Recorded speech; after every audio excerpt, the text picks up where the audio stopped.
Alrighty, I think we're up and away. Hey, Tully. So this week we are doing a recap of ISAUNI over on the East Coast, and we've got the Lovies who are going to share some takeaways, and also Reiss and Rachael.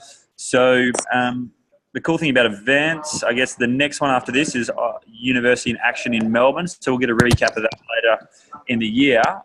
But hopefully these guys give you a bit of a spark to see, like, you know, the things that you can take away from surrounding yourself with really cool mentors and people that have already succeeded in this business. And you know, and Lovies and Reiss and Rachael tonight will just share some really cool takeaways and just those little golden nuggets that hopefully help you in your business. So I'll hand it over to you guys. Who would like to go first and share a bit of a takeaway? Yeah, I can go first. All right, go for it, dude. All right, guys. So for me, the big thing that stood out, and I suppose the reason why I wanted to share this tonight was because it came to fruition over the weekend, or probably just before the weekend, and that's the key or the power of the follow-up.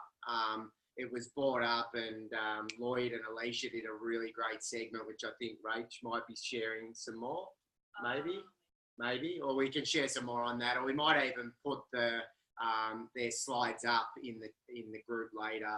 But I just wanted to drop some stats, and the reason why it really resonated with me with the follow-ups was I actually enrolled a girl Friday, and I think I'd fired her up. I counted 10 times in a row without hearing back from her.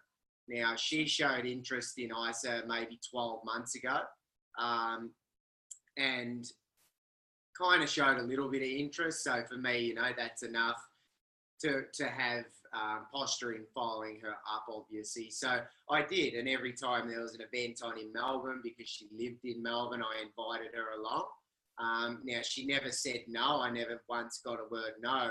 Although she didn't write back 10 times in a row, she never told me to stop writing to her. So she actually enrolled, I think it was Friday, she's enrolled with another girl. And it was that receptive zone for her. She saw one of our girl, Mel Polaris, had posted up her before and afters. It's actually one of her best friends. So although she didn't necessarily want to start with me or wasn't ready to start, her seeing those results, I followed her up, and guess who she came to as soon as she saw those results and was ready to start?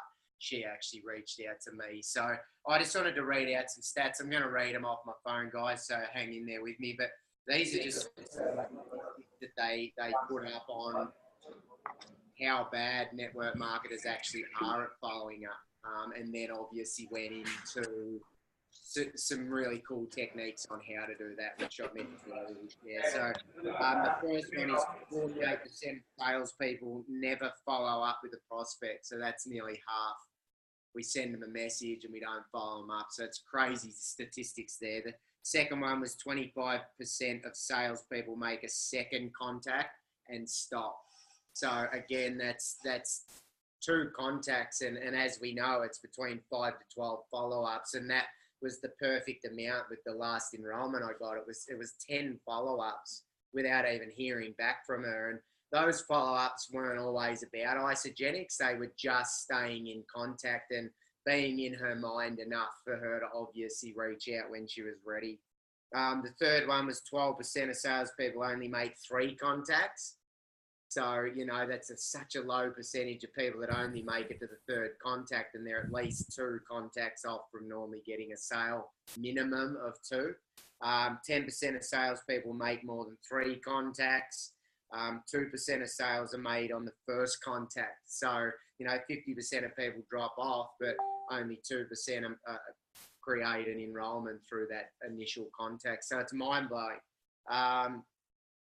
3% on the 2nd contact, 5 on the 3rd contact, 10 sales on the 4th, and 80% of sales are made on the 5th to 12th contact. 80%. So the reason why I wanted to just share that obviously was because I got an enrollment through follow-ups. Alan Hilsinger, what it took Jacko 12 or 18, I think it was 18 times, 18 follow-ups. He's one of the most successful people in the business now. So I suppose for me, it's just to urge everybody that's on here and sees this to just check in on themselves and go, right, how many follow-ups am I doing? And even go back through your list and follow up again and just say hello, because I go back through that list with Beck, who I enrolled, and 50 to 60% of them were just, hey, how you been? Hey, how's your family? She had a new child. How's your little one going? And then if event popped up, or if it was 10% or whatnot, I would check in with her then. So, yeah, fortunes in the follow-up, guys. We'll put up, Lloyd and Alicia had some epic, like examples of what to send to people on follow-ups. We've been doing this for 2.5 years, and there was a lot of stuff there. I actually used it. I was sitting there banging out this one in particular and ended up getting about 5 back. Sort of the apology one, but there was more content involved in it. It was very direct. Are you ignoring me? Have you just missed it? Have you been busy? It was really asking them a question and putting them sort of on the spot a bit, but it got really great responses. So I'll definitely post that up. Cool, guys. I'm sure Rhea's going to go next. Yeah, it was such a great event, guys. So we heard from the main people who sort of took the show was Brett Davis, Heidi McCallan, and Andrew Logan. And then there was obviously some additional speakers like Lloyd and Alicia. They were amazing. Joe Mould spoke, Lauren Petrovich. Like, the lineup was just incredible, and incredible vibes. It was really, I love how, and I was only just sharing this with Sayers earlier, but I feel like as time goes on and our perspective changes and we grow and expand, the events always feel like they're getting better and better. So it was really exciting to be up here and be a part of that. So what I wanted to do was just give, I don't know, I'll give a couple, and I've got, there was a few things that sort of stood out to me. So that's what I wanted to share from each of the speakers. But Brett Davis, he was amazing, really channeled, and Lovey and I, it was very aware, very obvious to us, having just come out of Tony Robbins, which we've shared with you guys about, but he was really channeling Tony and Joseph, who was one of these other speakers at Tony Robbins' event. So really looking at how your energy sets the tone. That was, for me personally, that was the biggest sort of overriding message from the weekend, that your energy is everything. And it's been, even through these calls, these BFree calls, I feel like that's been a really common thread. But what I loved was they took it that next step, and they said, you know, your energy is everything, and it's so important to give the world your instruction and your direction. That's, you know, because otherwise it's just left to chance. So you're putting out that intention, but it can't just stop at that. It can't just stop at the vision boards on the wall and the screensaver on your phone. There has to be the action. And yeah, like Heidi McCallan, she can, I know we all know her as Coach Mac more commonly, and she's usually goes in with that really authoritative, direct sort of approach. And she'd softened it a bit because she was even talking about the energy behind it. But she did say, if you're not where you want to be right now, you do not understand the responsibility of this business. She kept talking about taking responsibility for what you do actually have, and creating and inspiring around that. And yeah, she said, if you believe in it, the energy around you and the people around you accommodate for that. But yeah, she said, you've got to take responsibility. So I really loved that. And then I also really liked, so Andrew, who's incredible, he was talking about just prioritizing where your focus is going. And again, like, they talked about how a lot of people aren't actually getting the results they want because they're filling their time with actions that are not necessarily going to give them that freedom. So they're not necessarily, what did they call it? The difference between activity and productivity. So activity, we can fill our day with action. That is so easy to do. You know, you read things, you listen to things, you even do posts and you do some things, but the productivity you'll know, because that's what puts the money in the bank. And so that's where it came back to having that accountability weekly action sheet of your IPAs, income producing activities. So I did love that there was that beautiful balance between going, hey, set your energy, set your intentions, that needs to happen, but let's look at what action we're doing to embody that intention and to embody what we're actually putting out as an instruction to the world for what we want. So yeah, that's a bit from each of those three main leaders. Loved it. Rachie. Yay. That was epic. Rachie, on to you. Oh, sorry. Our Uggies are stuck. So I just have two things, guys, that I want to touch on that these guys haven't touched on yet. The first one was from Brett Davis. He was absolutely amazing. And I love what the lovey said about him channeling Tony Robbins, because some of us in Vegas, we got to spend 4 hours with him and just touch on, his energy and all that stuff that he does. And it was really cool for Brett to bring that to Australia and just get people to be aware of it. Because if you haven't done Tony Robbins before or seen him or whatnot, people should know about changing your state. And he got us up every 10 minutes or so when we were like jumping up and down, and then he, we had a power word that we said, and he made us do the power pose and stuff, and the music was blaring, so it was amazing. So that was really cool. But what he sort of went into then was so we had that keyword. So my keyword was unstoppable. So he'd get you up, and then you're like, all right, just shout out whatever that word is for you. And I don't know what you guys had, but mine was like unstoppable. So he kept saying that, so it was really cool. But what he really went into depth about was there is like different levels of connection, which I found really awesome. So you guys have to be okay and understand that there's different levels of connection with people. And he went on to share this slide talking about the sphere of influence. And there's five different types of connections. So you have your suspects, your prospects, customers or associates, business partners, and first level partners. So that's like your personally enrolled. So like, most of the millionaires, they're big business builders are like, 2 or 3 levels deep or whatnot. So, so where we should be, what I found really interesting was where we should be spending our time, and it just reiterated it for me, but it made me like focus on the weekend of really prospecting and connecting. And, we should be spending 80% of our time talking to the suspects and the prospect, and, and really connecting and filling the funnel. And, the reason that those millionaires are up there on stage is because they have had way more conversations than we have. And I know that, and I know, I'm maybe not where I want to be because I haven't done the work. And like going to an event is like a kick in the bum to just, they all said, if they can do it, we can do it. And we just have to, they've just done the work, So, so focusing on creating intrigue and inviting, that should be 80% of your time. And the other 20% is your customers, your business partners, and your first level partners. So inspiring and getting involved and introducing and all that sort of stuff. So I just really want you guys to remember that you need to be spending more time, prospecting and making connections and filling your funnel. So that should be 80% of your time. So I found that really cool for me.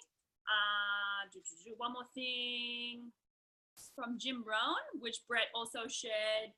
He said when he first started, Jim Rohn and Michael Klaus were his go-to guys. Like he just listened to everything they did and pretty much just did whatever they did. But Jim Rohn's tips for building a successful team. So it's about, I'll also share this all in the page so you can relook at it. But the 3 things were, when you're building a successful team, check their interest. So is that person interested in learning more? Find out where their interests lie. We're a solution-based company. So if someone, who's in your team really loves the Ice Body Challenge, like, make them focus on that and make them, promote that or whatnot. There's so many different things in this company, like energy, performance, weight loss, whatever it is. Like, someone who wants weight loss might not be so keen on the amp range, but start promoting other things that they are interested in. So checking their interest, checking their response. So what is their commitment?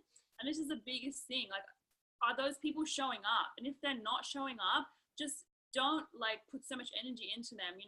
Meet people where they're at, and that's okay if they're not keen, to always show up on calls or whatnot. But it's really important to really just check their response and then go from there. And then lastly is check their results. So the biggest thing for me is this, what they said is learn to work with people who deserve it, not people who need it.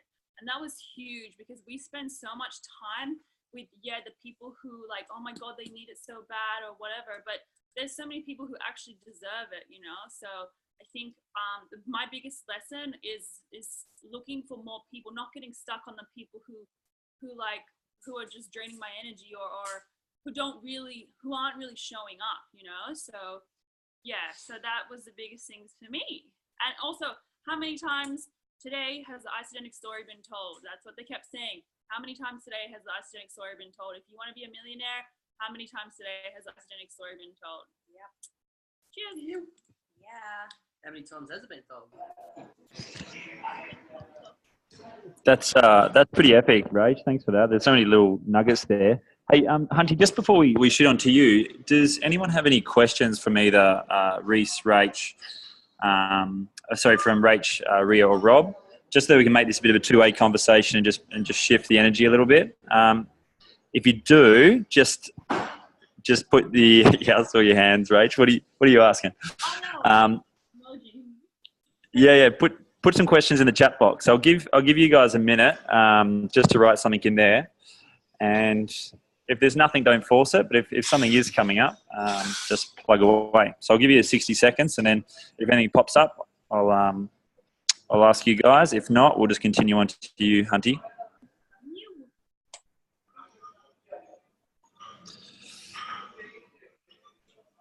So I'll just whilst you guys are typing and thinking, I'll just recap some things that Lovey said. So Rob said that fortune's in the follow-up. 80% of people get on board after 5 to 12 follow-ups.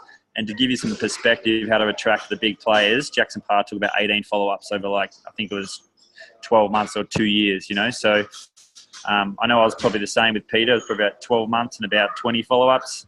And I'm sure there are some people that are a lot easier as well. Like Tully was, I think he was sort of one follow-up because we already had a bit of trust and rapport in this world. Me too. How many was I? Yeah. Actually, I think I spoke to Hunty, and he was interested, but it still took about 6 months before I think we kicked into it with you, hey? I really sent me the same email 6 times. I'd be like, that email's back. It's so funny. And I remember getting held direct. I was like, just sign the bloody enrollment form, mate. And then I think you finally did it. Yeah. So the next one was from Rhia Love, how your energy sets the tone. So energy is everything. Energy attracts energy. Give the world your instruction and direction through your daily action. And I love this one, Rhia, but if you're not where you need to be right now, then you do not yet understand your responsibility for your business. And that's such a huge point. Prioritize your focus for your time with income producing activities, and the difference between activity and productivity. Productivity is a thing that is there's an exchange in value with someone that puts money in the bank. Activity is just being active. And then Whitey, you talked about the 5 levels of people. So this was really cool how you talked about suspects and prospects, customers, associates, and business builders. And you were saying that 80% of our energy should go into suspects and prospects. And 20% of it should go into onboarding and giving service to our current customers. And then for the business builders, it's really just duplicating and getting them to events. So too much energy shouldn't be there if they're already engaged.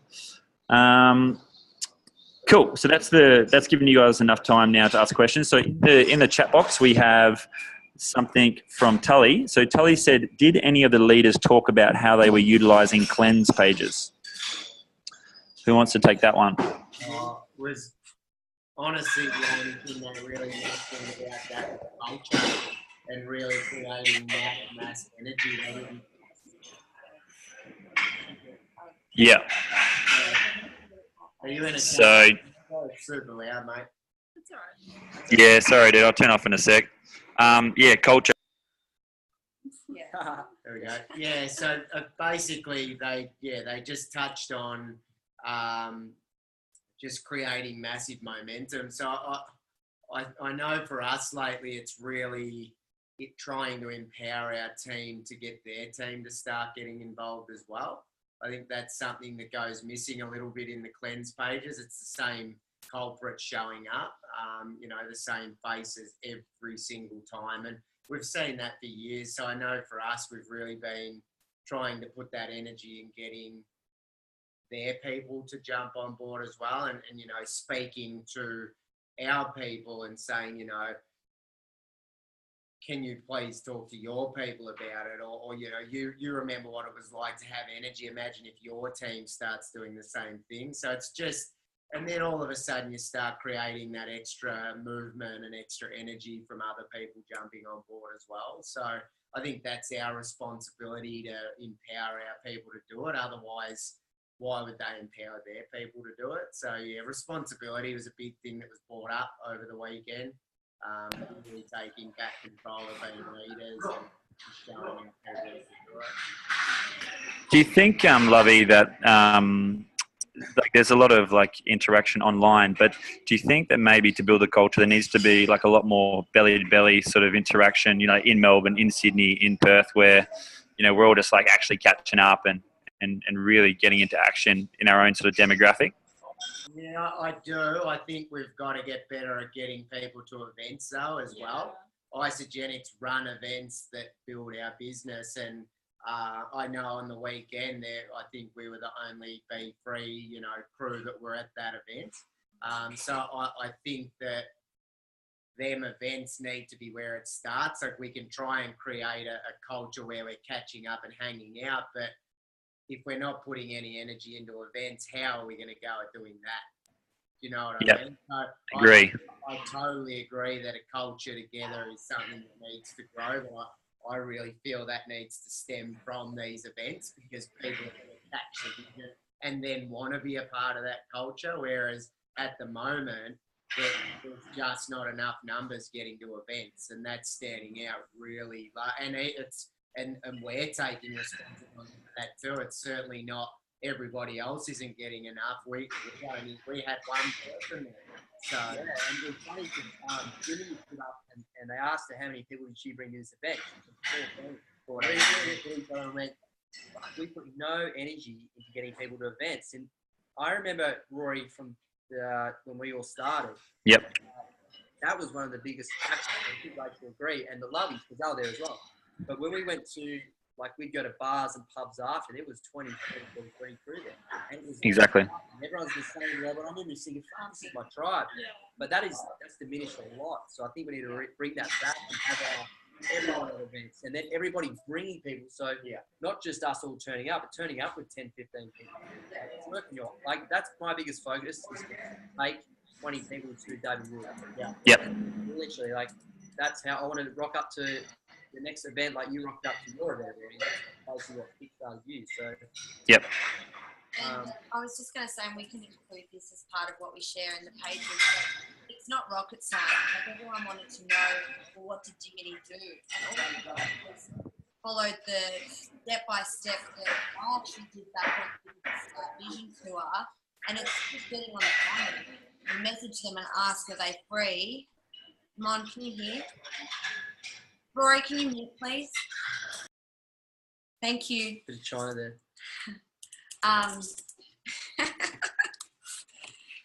Thank you. No, it was him banging. Yeah. Yeah, so I was just going to say, it's just about asking them, are you free? So for Melbourne UIA, hey, how have you been? Or hope you had an awesome weekend. What do you have on 24th to the 26th of November? And then you wait for their reply. As soon as they say, I've got something on, why? You still get on the phone and let them know, because then you can invite them to the next event. Or you say, if they're like, oh, nothing, why? Then you tell them, I want to chat to you for a couple of minutes when you're free, 6 or 8 p.m. And let's all be honest, like, and I'm putting my hand up straight away. Who puts enough energy into inviting people to events? And do we do any incentivizing to do that? Do we do any training around events? They're the number one way to build our business. And I know for us, and I'm sure with you guys as well, that, you know, are we offering free shakes? Are we spending any money on incentivizing our teams to want to learn to invite people to events? You know, the guys that are really successful, like you look at Alan Hilsinger, right? Yeah, he's successful, but there's a reason for that. Like, I know for them, they got 9 of the seasonal shakes together and ran an incentive-based promotion to build their business. And we don't see that at all. So I think as a team now, we have a really great core of leaders. It's all stepping up together. Like, I know for Rhia and I, there's only so much money we can spend on our own. We have this awesome crew of people. Al took 9 seasonal shakes from 9 different people in his team, 9 different leaders. And it wasn't just Al spending all that money, $400 or $500 on shakes. It was everyone. You know, we can start a little kitty and each week, you know, we donate to Make-A-Wish. Why can't we all put $10 in a kit and then once a month have an incentive based around something, you know? And that could be events, because I feel that that's really going to expand our businesses, because it is definitely something, and I think we can all admit to that, that has really, like Reiss said, diminished over the couple of years. So yeah, I think we could, that's a suggestion from me. Obviously, that's just something that I, well, what's that, Fib? They also all chipped in. Yeah, that's right, vouchers to Vegas. It's, if we can all chip in a little bit with 10, 15, 20, 30 of us, imagine what we can bring into our business, because we're all working together. Because at the moment, again, it feels as though we've all kind of moved away from each other a little bit. And we're all leaders. If we can get that core group together, and imagine the momentum we can create. Yeah, well said, man. I think you've hit the nail on the head. And that's a good segue I just wrote for next week, where, you know, like, not feeling like we have to do this by ourselves. But we'll talk about that next week, Lovey, and I completely agree about the promotions and things we can do as a team. We can share the load and have fun there, and just keep it real simple as well, dude. So I know we've had like the Bali flights and stuff in the future, and that created a lot of interest. So we can use products and things like that to do that as well, man. So let's chat about that during the week. But we've got one more question, and I think that, and then I'll do that one, and then we'll get to you, Reiss, to finish off. The last question was from, I don't know how to say, Matthias and Monica. Well, I'll just ask her question, but do you write down the follow-ups or go through your messenger like me? How do you guys do it? So do you write down your follow-ups or go through your messenger? Do you have a system for follow-ups? Yeah, I personally have a book, and I have it broken down into countries and states. So if an event pops up in that state, I go, boom, I've got 30 people, whatever, in that state, and I can call all them. That's what I do. Yeah. I made it digital. Trying to get all tech savvy, and I never freaking look at it. So I have the Isaugenics, the big A4 Isaugenics diary, and all my follow-ups go into that. And then I have, like a book with names. That's in much better. So yeah. Rhia? Mon's wanting to ask a question. Go girl. Hey, so you were saying that you write down every follow-up, but do you write down, like, on Monday I followed up with this person, and then I followed up again, and do you write it down like that? Or, like, I just go through my messages and then I'm like, oh, you know, I need to follow up with them. I need to follow up with them. So yeah, so you write it all down? I've tried that, but then I sort of forget about it. I just keep a memory log. I mean, you can see it in Messenger. You go back through Messenger and you go, what's our last conversation? And it kind of spikes your memory. Yeah, but that gets lost. Like, I find... I mean, everyone's got their own system. That's what I do. What do you do? Well, I just said. Yeah, so I'll just jump in quickly. So what I would do, Mon, and I think this is what a lot of the leaders do, okay? So say, and let's just sort of break it down really quickly. Say you write to Matt on Monday, okay? And then you say to Matt, you've sent Matt a link and you say, righto, Matt, when are you going to get a chance to watch the link, okay? And he says, well, I'm going to get a chance to watch that Tuesday. Okay, then you're right. Well, if it's okay with you, I'll follow you up Wednesday. Go to your diary if you're using a diary and write in Wednesday. Follow Matt up. It's as simple as that. Have a little square beside it. Tick that box when you've followed Matt up. So you've always got to set that date when you're following them up, because then obviously that opens the door for the follow-up, and it just gives you a time to write that down and know exactly when it is. Because if you're doing it like that, or if you're doing it online, because I know a lot of people, I know Laura's amazing. I would probably be talking to Laura about it because she's incredible at all of that type of thing. But online it would be the same. It would be going to your Wednesday and it would be putting in follow Matt up. It really is as simple as that. Everybody's different. Talk to Laura if you want to do it all perfect and colour-coded and absolutely ideal online, because she's the best at that I've seen. Like Reiss said, if you go through your messenger, that's fine. Everybody, honestly, that's how I do it. And to be honest, it's probably not the best way, but that's just the way we do it. I would recommend it.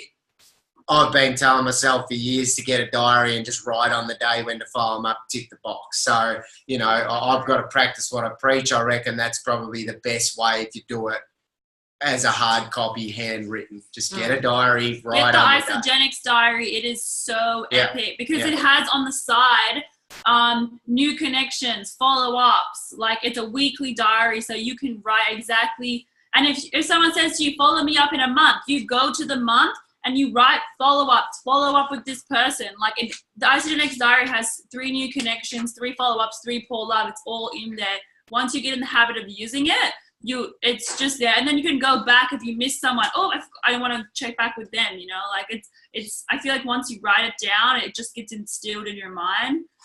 But yeah, the boys are so strong. You got to do what works for you. But it took me a couple of different things to do to try and find the one that I really like. So maybe just do that, you know, and see what works for you. And can I just recommend, Mon, and this is from Alan Hilsinger at the last Super Saturday, but having like a book, and I know that Adam Nesbitt does this too, with all the names in it, because you're not guaranteed that Messenger's still going to exist tomorrow, or Facebook. I know Zach Sloban says this too. Have it written down, because then at least, and I did this the other day, I had a heap of books from in the van that I was going through, and names were popping up. You said that too, Reiss. Like, you go back through old notebooks, and, you know, when you do different blitzes or you're doing a different event promotion or whatever, then you have all these random lists of names, and it's like, whoa, that one slipped through the cracks. So, yeah, it's another good thing just to have as a backup. And just really quickly, word on the street is there's a brand new app coming out that is going to blow us all away with follow-ups and everything like that. So I think, again, talking about working together, I believe for duplication purposes, we probably should all get on a share screen Zoom together when that app comes out and learn that puppy, because apparently it automates all your emails, messages, follow-ups. It literally does the work for us. I'm not tech savvy in the slightest. Somebody's going to be that's really good at it. Let's utilize that strength and learn it together, because honestly, Mon, you'll never have to ask that question again, and you'll never have a team member that does. If we can literally go, you just use this app, everybody does. Isn't that so much easier? Like, we've created this business to be harder than what it actually is. So if we all did exactly the same thing, duplication would be a breeze. And by the sounds of it, this app is going to really make that happen. Yeah, 100%. And there's so many cool systems out there, guys. And just I think you guys hit the nail on the head. Find what works for you. Keep it simple, and then it's just the consistency and habit that makes it work. And maybe start with something real simple, Mon, to begin with, and then make it more complex as you go. And hopefully that app comes out and simplifies it further. All right, we're coming up to about 35 minutes, guys. So we'll finish up with you, Hunty, and then we'll tie this off for tonight. We'll chuck the recording up for anyone that missed it. But finish this off with a bang, Reiss. What did you take away? I know you've been to a fair few of these now, man. So what were the real golden nuggets and clarification for you? All repeated. It's on repeat, these events, and that's the best thing about it. It's simple. And they don't need to come up with new content. Just go back and relearn the old stuff. So for me, well, you pick up new stuff every time, but it's generally the same stuff regurgitated. But for me, it was the importance of systems. So all the millionaires kept talking about it, that you just follow the system and do it on a repeat, and it's mastering the mundane. So everything from enrolling someone, so the new associate checklist, going through it with them, Facebook groups, showing them the money, asking them who they know, and not only doing it for your team, but this is something I haven't been doing, and I've noticed a culture, but stepping down and doing it for the people who your team enroll, because then you show them the correct way how to do it. The person you've enrolled, they learn how you do it, and then it duplicates.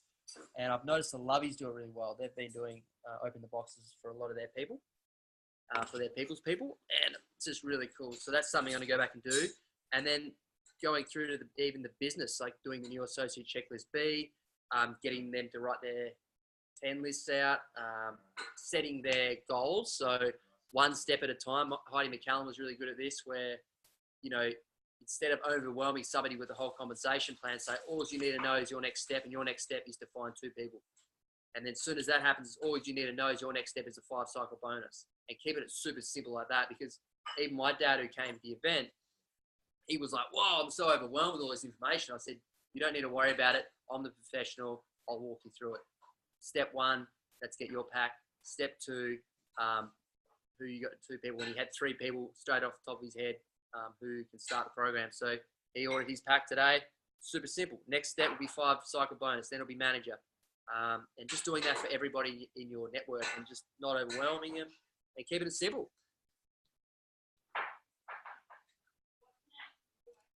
Hello? Yeah, epic, man. No, that's spot on, dude.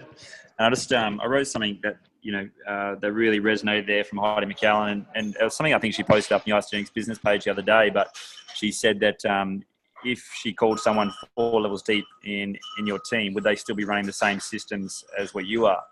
And I think that's such a key question. And if we can all look down into our teams 4 deep, and everyone's got the same onboarding process for the nutritional program, and everyone's got the same business processes for sharing and duplication, then I think that's where the momentum, the culture will really rocket, man. So you've hit the nail on the head there, dude.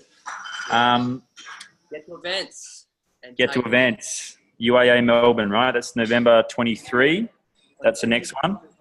There's accommodation up now, 10% off, Airbnb, sorted, heaps to look after us, all in South Bank. So that's party. Let's go have some fun, bring a lot of people. Yeah.